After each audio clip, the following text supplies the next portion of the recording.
isang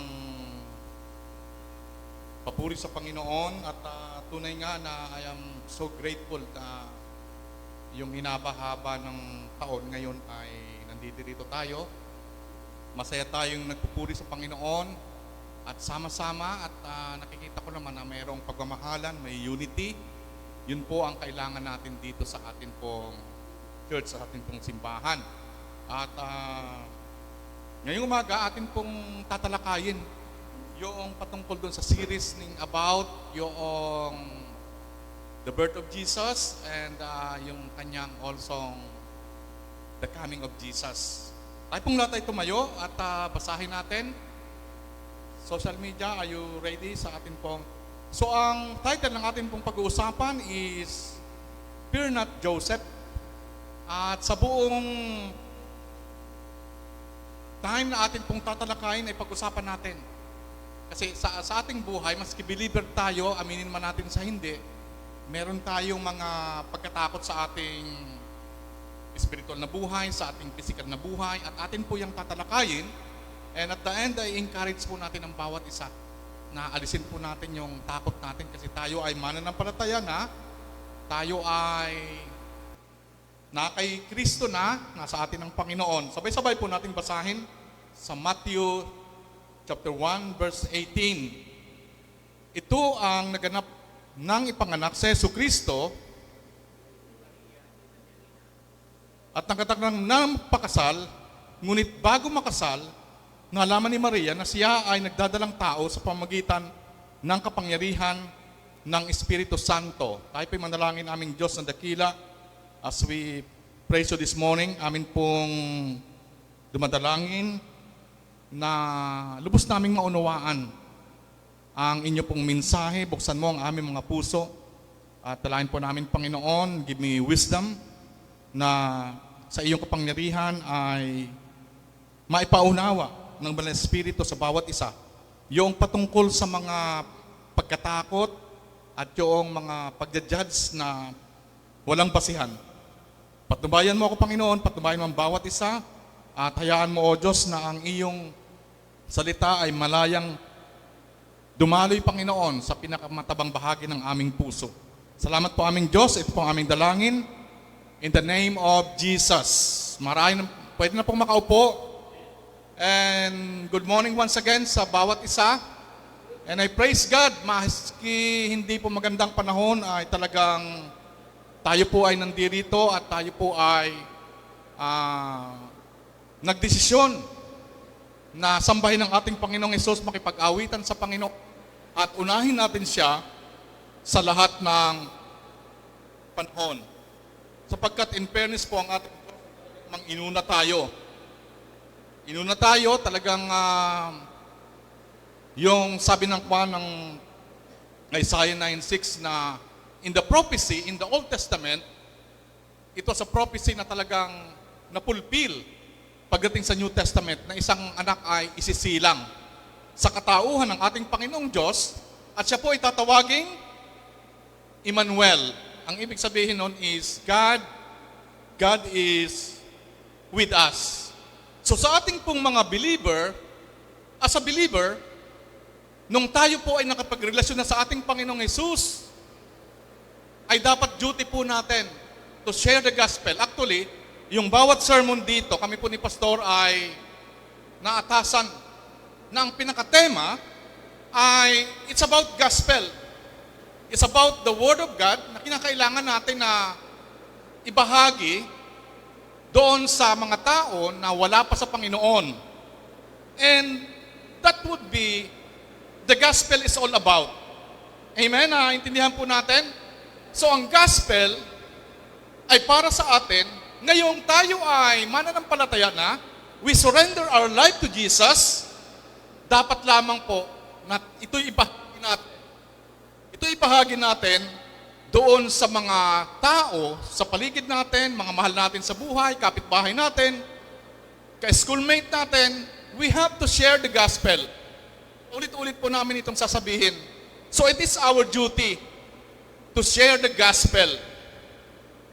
Meron pong isang doktor ang Kaibigan niya kasi yung pasyente, at nung na-diagnose niya na medyo seryoso yung kalagayan ng pasyente, what happened is, binigyan niya ng false assurance itong pasyente na dapat kung ang totoong diagnosis is, he has to undergo a surgery immediately.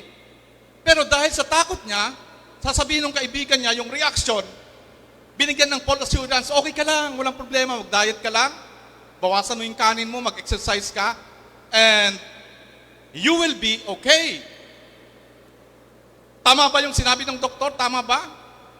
Of course, mali po ang doktor. Mali na nag-diagnose ka, dapat sabihin mo sa kanya, bigyan mo siya ng warning. Pag hindi mo siya binigyan ng warning, what would happen? We are not doctor, pero alam natin na pag sinabi ng doktor na dapat kang ma-surgery, dapat mag-undergo ka ng surgery, otherwise, may second opinion. Kaya lang, kaibigan niya to Ang ibig sabihin niyan, hindi siya pwedeng magsinungaling sa kalagayan ng kanyang kaibigan na pasyente niya. Kasi what would happen pag hindi siya nag-undergo ng surgery, magiging worse ang kanyang kalagayan. And eventually, what would happen? Pwedeng yun ang maging cause ng kanyang kamatayan. Okay, nagigets po natin? So we as believer, katulad din ito ng ating sitwasyon, na yung mga tao na spiritually dead, na wala pa sa Panginoon, ay kinakailangan na maibigay natin sa kanila yung tamang information. Kinakailangan na maibigay natin sa kanila yung tamang diagnose na pwede kang mapahamak kapag wala ka sa ating Panginoong Diyos. Na kinakailangan na meron kang relasyon sa Panginoon. You are spiritually dead. At of course, dapat maghinay-hinay po tayo sa ating approach. Dapat unang-una ipapanalangin muna natin bago natin sabihin sa kanila yung kanilang kalagayan that you are spiritually dead. Ngayon, para magkaroon ka ng buhay, you must be born again. Ang sabi ng John 3:3. Okay, naintindihan po natin?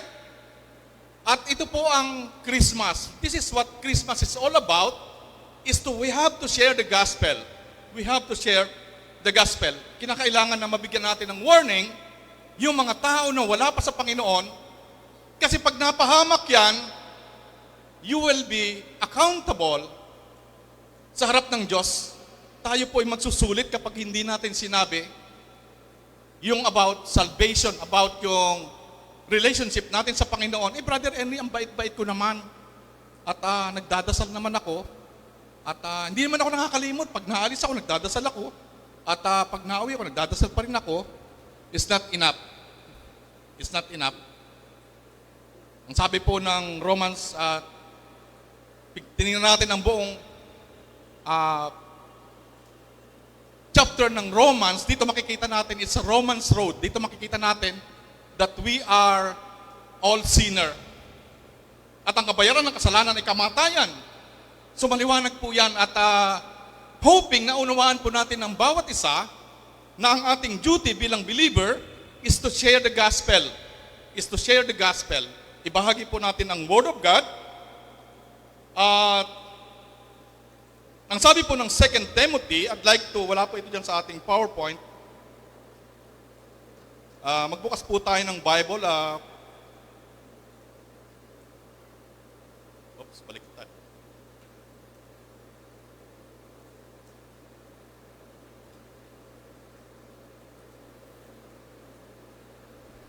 Ang sabi ng 2 Timothy chapter 4, verse 2.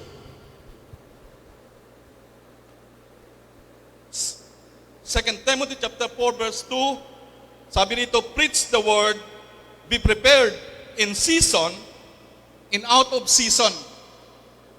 In season, in out of season, correct, rebuke, and encourage with great patience and careful instruction. So dito po, hindi ito sinabi sa mga pastor lang, hindi ito sinabi sa mga manggagawa lang. It has to be all of us, kinakailangan po to preach the gospel. Ang sabi nito, in season or out of season. Kasi nga ang problema, Yun pong buhay ng tao is hiram lang ito natin sa ating Diyos. Anytime, pwede itong kunin ng Diyos anytime. At lagi kong sinasabi sa mga Bible study, hindi para takutin yung mga tao na amin pong Bible study. If you are going on the cemetery, iba-iba ang sizes ng mga kabaong. Tama, naintindihan po natin? Ang ibig sabihin, merong mga bata na namamatay. Merong mga teenager na namamatay. At meron namang mga matatanda na talagang namamatay, na umaabot ng 90, ng 100. Pero, ang atin pong pinag-uusapan dito, sila ba ay nakakilala sa Panginoong Diyos? Sila ba ay tumanggap sa Panginoong Diyos? Sila ba ay meron ng buhay na walang hanggan nung sila po ay binawian ng kanilang hiram na buhay? So malinaw po ay entrada yung atin pong introduction. We as believer, ang pinaka-essence ng ating traditional na Kapaskuhan is we should share the gospel. Kinakailangan po nating ibahagi yung salita ng Diyos. At sa ating pong context, makikita natin, ang sabi dito, in the last concept, okay yung kanilang relationship ni Mary at the beginning, maganda. Kung maganda sila, at I'd like to give an overview. Isa pong believer, ang matured believer, pinagpala siya ng Diyos.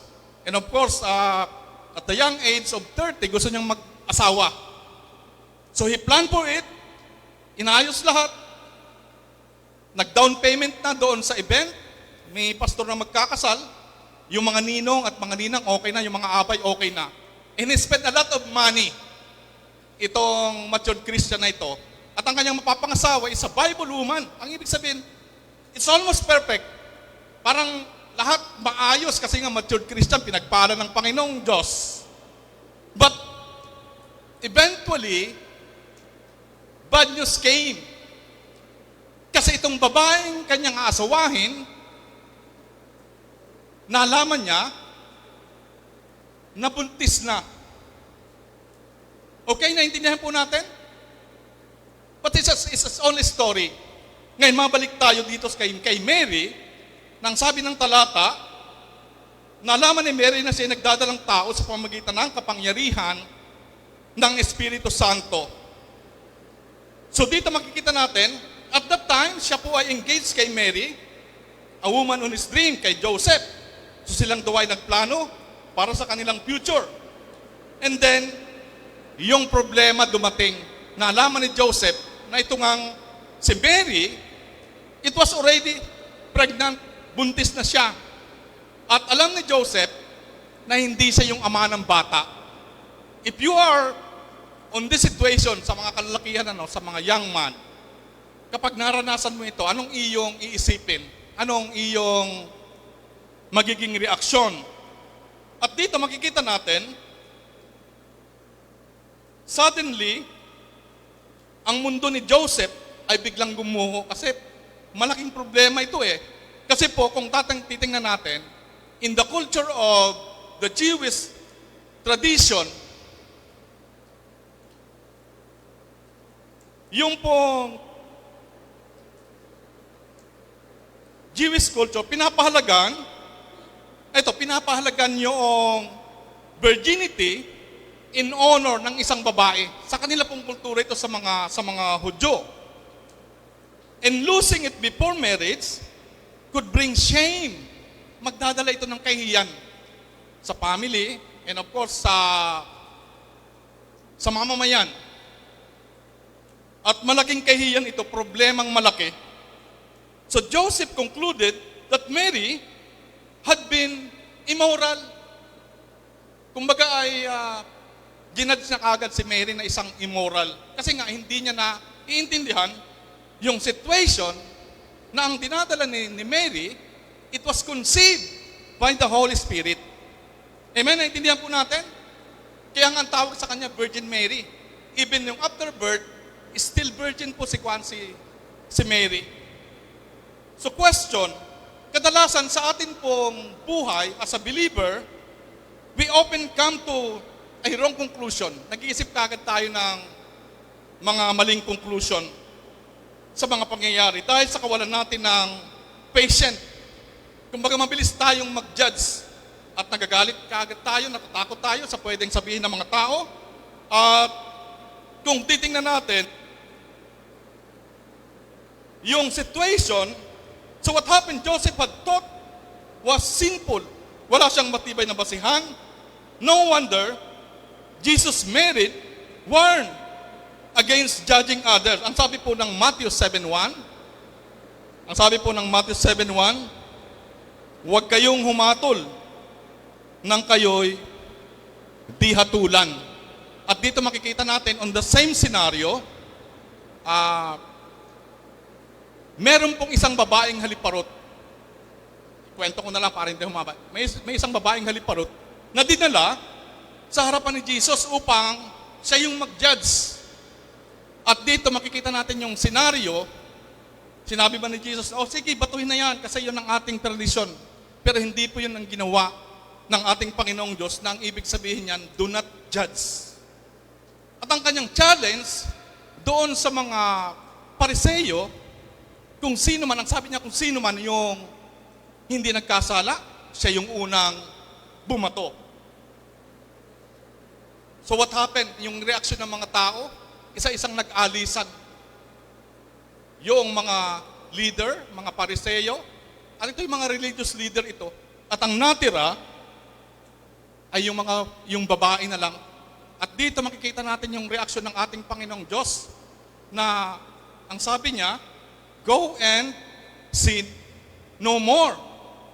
So sa ating buhay makikita natin, we must stop judging about the failures of others. So ulitin po natin sa Matthew 7:1, huwag kayong humatol nang kayo'y di hatulan. At dito makikita natin sa awit 37 verse 1 to 3, ang sabi po rito, huwag kang mabalisa dahil sa masama. Kumbaga, if you are in a situation na ang tingin natin ay unfair, yung paligid natin, yung mga kasama natin sa buhay, ang sabi rito, huwag kang mabalisa dahil sa masama, huwag mong kaiinggitan, liko nilang gawa. Sa verse 3, umasa ka sa Diyos, ang mabuti gawin at mananahan kang ligtas sa lupain. Awit 37 verse 1 and 3. So dito makikita natin sa second point, letter B, fear not, for times when we worry about public opinion. We as believer, minsan iniisip natin yung sasabihin ng mga tao. Kasi ito yung situation ni Mary on the time. Kasi what happened is, kung maribit yung situation ni Mary, in public makita na siya ay buntis at hindi si Joseph ang ama, pwede siyang batuhin hanggang sa mamatay siya. Kaya lang makikita natin that Joseph is a good man. Ang sabi ng Matthew chapter 1, verse 19, hallelujah! Grabe ang ulan. Ang sabi ng Matthew chapter 1, verse 19, subalit dahil sa isang taong matuwid si Jose na kanyang mapapangasawa at ayaw niyang malagay sa lubos na kahihiyan si Mary, binalak niyang hiwalayan si Mary ng palihim. So ang mangyayari, yung gagawin ni Joseph, bigla na lang siyang, ang ibig sabihin, aalis. Nang ibig sabihin, ang blame ay mapupunta sa kanya, hindi kay Mary. Kasi parang siya ang tumalikod. Just to cover up the situation. Para lang, hindi si Mary. Ganun po ang plano ni Joseph dito sa Matthew 1:19. So ayaw ni Jose na maging tampulan ng kahihiyan si Maria. Ayaw niyang masira ang reputasyon ni Mary dahil sa kanyang maling paghusga. So dito, kagaya ng na-mention ko, pwede talagang mag-suffer si Mary kapag nalaman ito ng taong bayan. So takot si Jose na maging reaksyon ng taong bayan. At kung i-connect po natin ito sa ating mga mananampalataya, we as believer, ang duty po natin, tandaan po natin, it's a reminder, ang duty po natin ay gawin ang ministry ng gustong ipagawa sa atin ng Diyos. Whatever situation it is, gawin natin yung duty natin. Yun ang pinagagawa sa atin ng Panginoon. Maski mayroong mga struggle, maski mayroong mga hindrances, sabi nga, obedience is better than sacrifice. So we do not allow public opinion para maging reason para din natin ma-obey ang ating Panginoong Diyos. So while Joseph was worrying, God was working out a wonderful plan for his life. So makikita natin, gumaganda yung kwento. Nag-worry si Joseph dahil parang hindi tama. Naasawayan niya si Mary, tapos iba yung ama ng bata. Kumbaga ay nabuntis ng ibang lalaki. Parang ganun ang kanyang naisipan. So he already judged Mary. So dito this morning, sa buhay natin, sa ating spiritual na buhay, maaaring dito po sa atin, may mga umaatin-aten, tapos ang problema, yung Holy Spirit continue to knock on your door sa pintuan ng iyong puso. At ang sabi ng Holy Spirit, you have to open your heart para sa akin. Kaya lang, hindi mo magawa-gawa yung mga bagay na ganon because of takot. So yun po ang title ng ating message. Natatakot tayo. So anong ating kinakatakot? Natatakot tayo na pagtawanan ng ating mga kamag-anak, yung mundong ito, at yung sasabihin ng tao. Kaya hindi tayo makapagdesisyon na talagang gawin natin yung pinagagawa sa atin ng ating Panginoong Diyos. At dito makikita natin, kung titingnan natin yung overview, hindi po masamang babae si Mary. She was the prophesied virgin with child. So dahil dito si Yahweh mismo, ang sabi ng Isaiah 7:14, bigyan natin ng overview yung situation in connecting doon sa Matthew chapter 1 verse 18. So hindi po masamang babae si Mary. She was the prophesied virgin with child. At titingnan natin doon sa Isaiah 9:6. Dito talagang nag-prophecy din si Isaiah na isang sanggol na lalaki ang isisilang at tatawagin siyang Emmanuel. At siya yung counselor, siya yung tagapagligtas. At dito, in connection sa Isaiah 7:14, ang sabi dito, dahil dito, si Yahweh mismo ang magbibigay sa inyo ng palatandaan. Maglili ang isang dalaga at magsisilang ng isang sanggol na lalaki at tatawagin sa pangalang Emmanuel. Ang ibig sabihin ng Emmanuel is God is with us. Sabihin nyo nga, God is with us. Emmanuel, God is with us. And it happened. Nangyari na po ito, dumating ang ating Panginoong Hesus, siya ay sinilang. Kaya andito tayo ngayon. Tayo ay merong relasyon sa Panginoon because of this prophecy na napulpil that was like 1,000 years ago sa Isaiah, in the book of Isaiah, at nangyari ito sa New Testament. Nagkaroon ng kaganapan yung pagdating ng ating Panginoon that was prophesied in the Old Testament sa Isaiah 7:14. So the prophecy of a child virgin will conceive and give birth to a son na hindi po ni Joseph. So this is the prophecy about the coming of the Messiah, Jesus Christ. Siya po ay nag-ascend doon sa lata ng Luke. Siya po ay dumating in the form of human. Sign from God that show His power in faithfulness is a proof that God will provide a Savior for all the world. He will provide a Savior for all the world. And it happened. It happened. Nakakalungkot lang isipin, mga minamahal, na ito pong ating Panginoong Jesus, sa ibang mga denomination, they are not considered Jesus. as co-equal to God the Father in the Holy Spirit. Tandaan po natin, kagaya ng ating mga sermon, kagaya ng mga preaching ng ating buting pastor, we have a triune God. Number one is God the Father, God the Son, God the Holy Spirit. The triune God, three person in one God. Yun po ang stand natin as believer dito sa BCI. Yun ang ating tinatayuan kasi may ibang mga denomination na ang kanilang stand ay there's only one God. Yung tinatawag na oneness.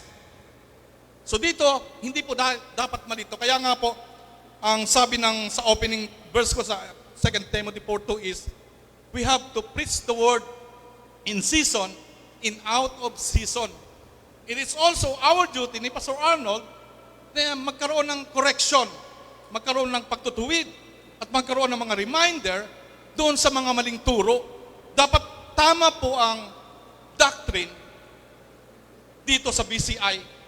Kaya nga po ang amin pong plano, according sa plano ng Panginoon, na patibayin natin yung ating stand in the principle of the Bible. Kinakailangan na bawat isa, naiintindihan po natin yung stand natin as believer from the Bible, na kumbaga pag lumabas ka dyan, alam mo yung stand mo, hindi ka pwedeng dayain nung mga naglipana dyan, na iba ang turo nila. Even doon sa mga young people, you must understand the principle from the Bible. At makukuha mo ito sa mga Bible study. Yung joining on the E12, napakaganda po ng E12 lesson natin. And mind you, it is the duty of a man in the house. Kayo po ang pastor, kayo ang dapat nagtuturo, kayo ang dapat na pinag-uusapan o pinag-uumpisan ng principles of the Bible, which is the counsel of the Bible. And this is all, and the Messiah is all about, dapat naiintindihan natin na merong Messiah from the Old Testament, it happened in the New Testament, and here we are. Nandito na si Jesus. Because of this Messiah, na nagkaroon ng katuparan, nandito na sa atin, nandito na sa puso natin.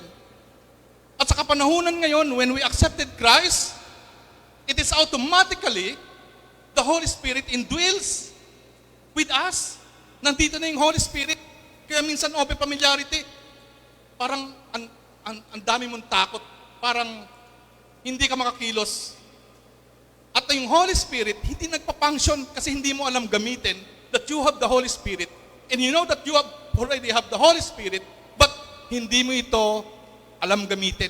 Kaya nga po, dapat malalim tayo sa mga aral, sa mga turo ng Bible, upang gamitin natin na merong kapangyarihan ng Spirit between ourselves. And mind you, if you have the indwelling of the Holy Spirit, you have to live a holy life. Sa mga young generation, live a holy life. Mamuhay kayo na merong kabanat. Dapat laging nakikita si Kristo sa buhay natin, sa bawat isa. Brother Henry, ibig bang sabihin, yes, we commit sin always. But we have to strive a holy life, and that is what the sign of the coming of Christ is all about, yung Messiah. Na tayo po ang nagbenepisyo nito, tayong mga mananampalataya, tayong mga believer. At dito, again, sana matandaan natin that He was called Emmanuel. God is with us. That God is in this BCI. Sabihin nga natin, God is in this BCI. One more time, God is in this BCI. And God is within me. God is within me. Nasa sa atin, nasa bawat isa, ang ating Panginoong Diyos this morning. And I hope maunawaan po natin na we as believer, as born again, tayo po ay na kay Kristo na. Wala na dun sa dati. Kaya dapat nakikita sa mga kilos natin. At unang-una, ang pinakatema natin this morning ay alisin yung takot. Alisin yung takot. Because yun talaga ang pinaka-essence na gustong ipasabi sa akin ng Panginoong Hesus. We as believer, dapat with boldness, with courage, alisin po natin yung takot natin. Kasi yung takot na yan, ay hindi yan galing sa Diyos. Galing sa demonyo yan. Dapat merong boldness, dapat merong tapang. And sa third point, letter C, fear not for times of mental anguish. Letter C. Basahin po natin sa Matthew 1:20. Ito, mas magandang talata ito because God resolved the issues. Yung mental anguish ni Joseph. At dito ang sabi, ngunit habang pinag-iisipan ito ni Jose, nagpakita sa kanya sa panaginip ang isang anghel ng Panginoon.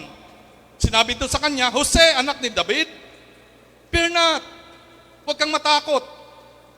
Napakasalan si Maria sapagkat ang sanggol na dinadala niya ay mula sa Espiritu Santo. So makikita po natin when we are struggle, when we are afraid, nandyan po ang Panginoon. Nagplano siya, siya po ang merong karapatan to resolve it. So malalim na pinag-iisipan din ni Jose. At makikita natin yung miraculous birth ng ating Panginoong Diyos na again, kinokondim ito ng ibang mga denomination. Sabi niya, kung Diyos yan, bakit may magulang? Kung Diyos yan, bakit daw namamatay? Bakit namamatay? Hindi nila maunawaan na kinakailangang mamatay si Jesus in order for us to redeem, para mabayaran yung mga kasalanan ginawa natin. Because we are separated from God. It was the author, yung ating pong forefathers, si Adam and Eve. Because of their sin, minana natin yung old sinful nature na magpahanggang ngayon, ay daladala natin. Kaya we always commit sin. Tandaan po natin, even if we are believer, nagkakasala pa rin tayo. So dito makikita po natin, balikan natin, Jesus' birth is miraculous. So Mary's conception of Jesus is not by human means. Hindi lang ito parang ipinanganak siya na normal na tao, but by the power of the Holy Spirit, sa kapangyarihan naman ng Espiritu. The angel's message appears to Joseph to bring God's message and alleviate his concern about Mary's pregnancy. What do you mean by alleviate? Alleviate is used to describe how the angel's message helped reduce Joseph's concern and worries about Mary's pregnancy. So makikita po natin itong talata ng 120 in alleviate. Do I say the right word? Alleviate. Sabihin, pinagaan, ipinaunawa kay Joseph na yung ipinagbubuntis ni Mary, it was conceived by the Holy Spirit. Gets? Naintindihan po natin, mga young generation, mga adult, yung ipinagbubuntis ni Mary, it was conceived by the Holy Spirit. Hindi po ito in the human. Of course, nagkatawang tao siya, at the same time, siya po ay isang Diyos. So acceptance of Joseph, dito in-encourage po ng angel si Joseph called to accept Mary in the child she is carrying na kanyang tunay na anak. Amen? Naintindihan po natin? So ang sabi ng angel, tanggapin mo si Jesus na iyong sariling anak. Naintindihan po natin yung second point? Fear not for times of mental anguish. Minsan, may mga questions sa isip natin na hindi natin naunawaan. But when we ask for wisdom, Diyos po ang magpapaunawa nito. May mga bagay sa buhay natin, may mga pangyayari sa buhay that we don't understand, that only God can give the answer. Can I hear amen? Diyos lamang po ang pwedeng sumagot doon sa mga katanungan natin.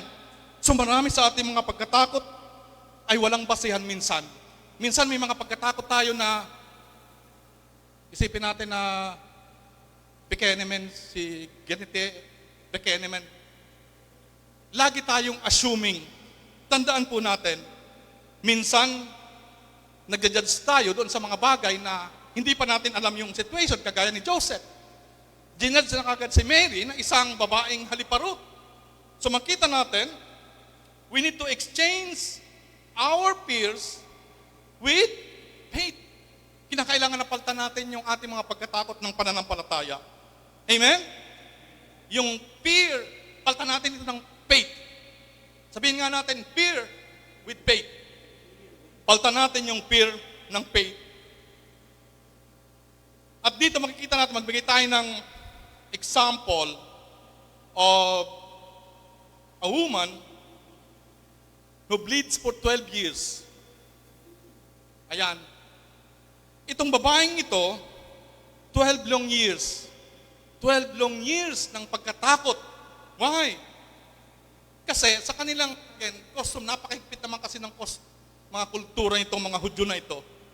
Kapag ikaw ay dinudugo ng mahabang panahon, you are considered outcast. Ang ibig sabihin ng dinudugo, hindi naampat yung, sabihin ko na po yung regla, yung monthly visit. Ang ibig sabihin, continuously dinudugo siya for 12 years. And what happened is, 12 years of shame. Bakit? Bakit kahiyan? Sa kanilang kultura, itong babaeng ito ay outcast.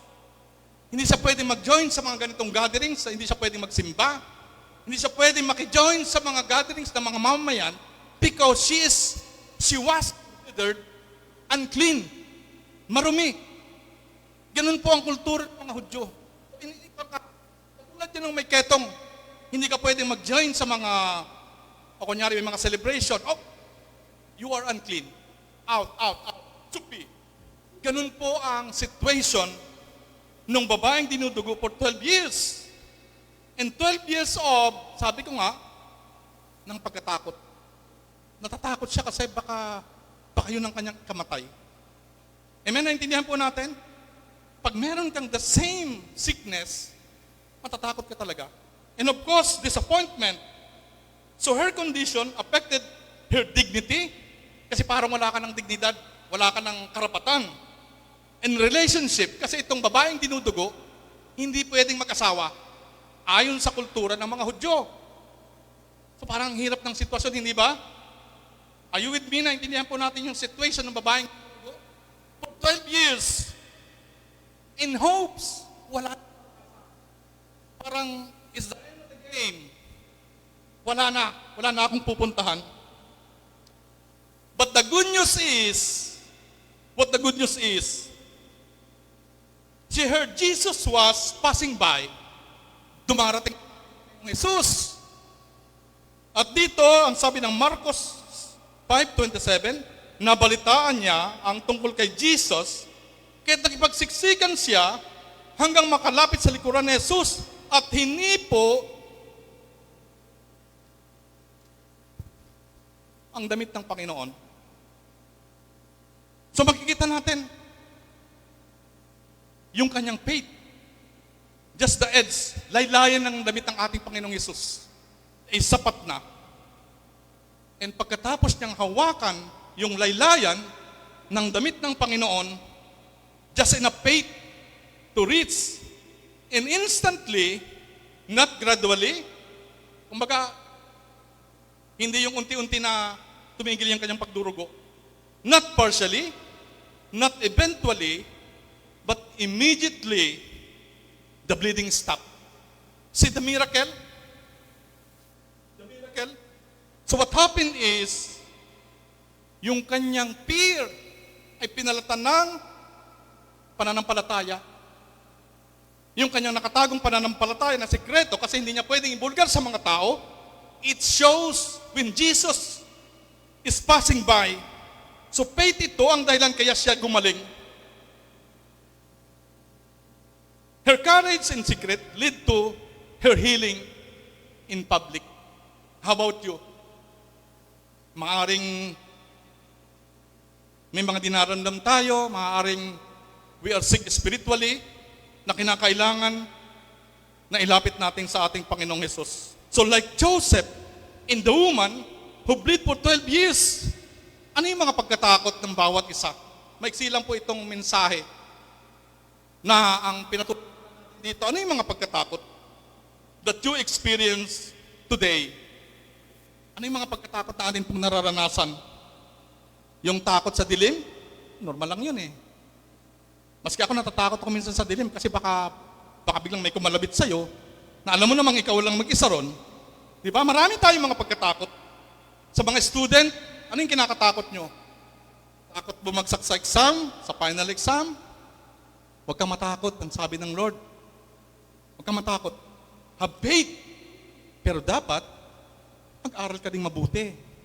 Amen? Mga young ladies, can hear amen? Dapat nag-aaral din. Dapat nakikita si Kristo sa buhay natin sa pamagitan ng pag-aaral. Kasi natatakot ka na bumagsak, hindi na ka naman nag-aaral. So ano yung mga pagkatakot natin? Takot mawalan ng trabaho doon sa mga nagtatrabaho, takot malay off, doon sa mga nagbi-business, anong kinakatakot natin? Say it. Takot sa BI. Takot sa mga ahente. Dami nating pagkatakot. Ano po? Ang dami mga pagkatakot kasi yun, January pala. Bayaran na naman ang mga pagkatakot. Durug-durug na naman yung mga negosyante. Magbabayad na naman. Magre-renew ng mga fire extinguisher na hindi naman dapat nire-renew. I don't know. What kind of world is this? Ayon dun po sa safety na training, yung laman hindi po nag-expire. Binabaliktad lang yan. Pero bakit kinakailangan mag-renew ng fire extinguisher yearly? So dito, may mga pagkatakot tayo. Generally speaking, ano yung mga pagkatakot natin? Takot tayo na magbahagi ng salita ng Diyos kasi baka mapahiya tayo. Amen? Admit it. Nakakatakot kasi sisharean mo si pinsan mo na mayaman galing abroad. Matatakot ka kasi baka pagtawan, i-reject ka. Well, anyway, share it anyway. At ang sabi ng Diyos, huwag kang matakot. Huwag kang matakot. Baka pagtawan ka kasi, huwag kang matakot anyway. Ang sabi ng encouragement ng Diyos, huwag kang matakot. At dito, ano yung mga pagkatakot natin? Yung takot tayo sa mga karamdaman. Kagaya ng babaeng dinudugo. Amen? Baka kasi isang check-up lang, isang blood chem lang, may matagpuan sa ating seryosong karamdaman. Kinakatakot natin ito. Pero ang sabi ng Panginoong Diyos, do not fear. Huwag kang matakot. Pero dapat nagpapacheck up din. Dapat tinitingnan mo rin yung sarili mo at iniingatan mo yung sarili mo kasi ito'y tirahan ng Holy Spirit ng ating katawang lupa. Amen? Huwag kang matakot pero magpa-check up ka rin. Tama? So dito po sa atin, ang daming mga pwede nating i-consider na tayo ay natatakot. We're talking about believer today. So ano pa yung mga pagkatakot natin? Ako po ang inyong lingkod ay may mga pagkatakot din ako. Bukas we are going to share the Word of God doon sa mga pulis. At itong mga pulis na ito, I know they are professional, mga nag-aral ito, at I don't even finish my college. Sabi ko, nakakatakot, parang gusto ko nang sabihan kay Paso, ikaw na lang, takot ako. Totoo po yun, natatakot talaga ako. When I analyze yung goodness of God, bakit ako matatakot? May Kristo ako, pulis lang yan. And we are all the ambassador of God. Tayo po yung ambassador ng ating Diyos. We have to represent God. Hindi tayo dapat natatakot. Anong pake kung mag-reject sila? Basta ang aming duty ni Pastor, share the Word of God. John 3:3, you must be born again. Kung ayaw mo, it's up to you. Pero dapat sinasabi ito na merong pag-ibig, merong pagmamahal. So I encourage everyone, pray for us, kami po ni Pastor Arnold. At ganun po talaga sa ministry. Minsan tataya mo ang buhay mo, minsan matatakot ka, pero dapat nananampalataya. Kasi mas mataas yung pananampalataya kesa sa ating mga pagkatakot. And in closing, ang ating Panginoong Hesus nakaranas din ng mga pagkatakot. Di ba? In the Garden of Gethsemane, natakot ang Panginoong Hesus. Kasi yung kanya papasukin ay kamatayan. Alam niya. Alam niya yun. He knew. Kaya makikita mo yung kanyang prayer, yung sabi ng talata, yung pawis niya, parang dugo na yung tumutulo. Because of the anguish, because of the agony, because of fear. Natatakot po ang ating Panginoon Jesus in the human form. Pero never siyang natakot as God. Tama? So sa ating buhay this morning, we consider na marami tayong mga pagkatakot. Pero makikita natin that Jesus Christ Himself ay nagtagumpay siya. At tayo po ay magtatagumpay din. Amen? Magtatagumpay tayo, harapin natin itong mga pagkatakot na ito, mananampalataya. Tayo sa Panginoon, even yung mga karamdaman na yan, if you are putting your faith, kagaya ng babaeng dinurugo for 12 years, you will be healed. Whether you believe it or not, gagaling ka, pagagalingin ka ng Panginoon. And God can do miracle things in our life. As I experience, marami na po mga miracle ang ginawa ng Panginoon sa buhay naming mag-asawa. Kung mga karamdaman lang yan, ay ang dami naming mga experience sa mga karamdaman na yan. Pero ang Diyos andyan, lagi pinagagaling ng Diyos.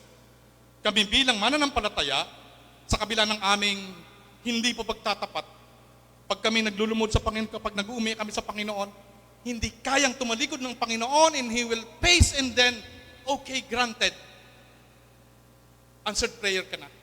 Ganun po ang Diyos that I am trying to represent this morning. Kaya huwag po tayong dapat na natatakot. Tayong lahat ay tumayo sa atin pong conclusion. So I encourage all of us this morning, alisin po natin yung takot natin. Alisin natin yung takot natin. So God will meet your fears as He met Joseph and the woman who bleeds for 12 years. Kakatagpuin tayo ng Diyos at aalisin niya ang ating mga pagkatakot. Katulad ng ginawa niya kay Joseph at doon sa babaeng nagdurugo. Ang sabi po ng unang Pedro 5:7, cast all your cares on the one who cares for you. Ano sabi? Cast all your cares. Kanino natin ibibigay? Kay Jesus. Kay Jesus. Yung mga pamatok na atin pong daladala, yung mga mabigat na pamatok na ito, give it to Jesus. Ibigay natin ito sa ating Panginoong Diyos. So ipagkatiwalaan niyo sa Kanya ang inyong mga alalahanin sa buhay, sapagkat siya ay nagmamalasakit sa inyo. Tayo po'y manalangin aming Diyos na dakila. Salamat Panginoon sa encouragement na dapat hindi kami natatakot. And noted, nung kayo ay nandito, ay natakot din kayo. Kaya naunawaan niyo kami aming Panginoon.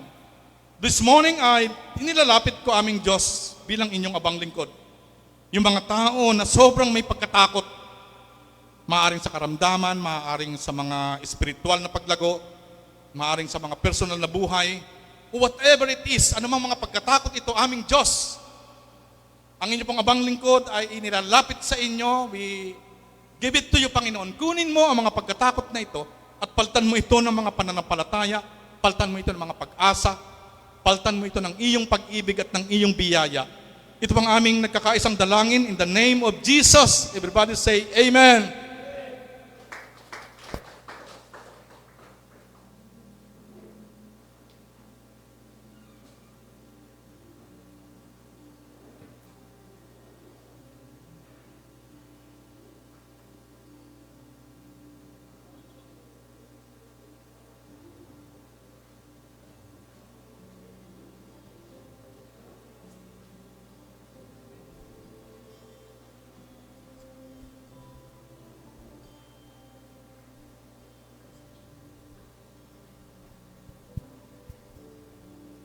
Thank you for that wonderful message, Brother Henry. And now let's proceed to another form of worship, our tithes and offering.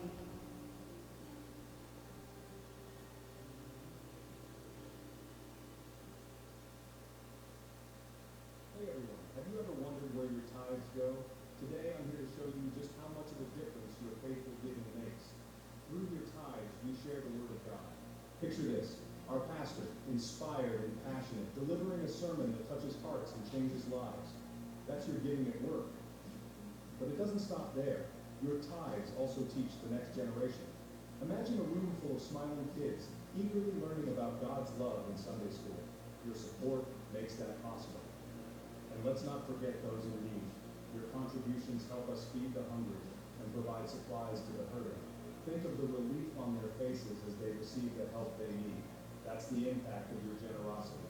Your tithes lead people to Christ through sharing the Word of God in different places, such as funeral services, E12, and Encounter God Retreat, church membership class. Picture the joy and transformation as individuals step into the waters of baptism. Maintaining and improving God's house is a priority too. Your tithes ensure that our church is a welcoming place for everyone. Whether it's updating facilities or making necessary repairs, it's your giving that keeps our church in top shape. But we don't just focus inward. Your tithes send the gospel beyond our walls. From local outreaches, we are spreading God's word far and wide because of your support. Empowering our ministry teams is another way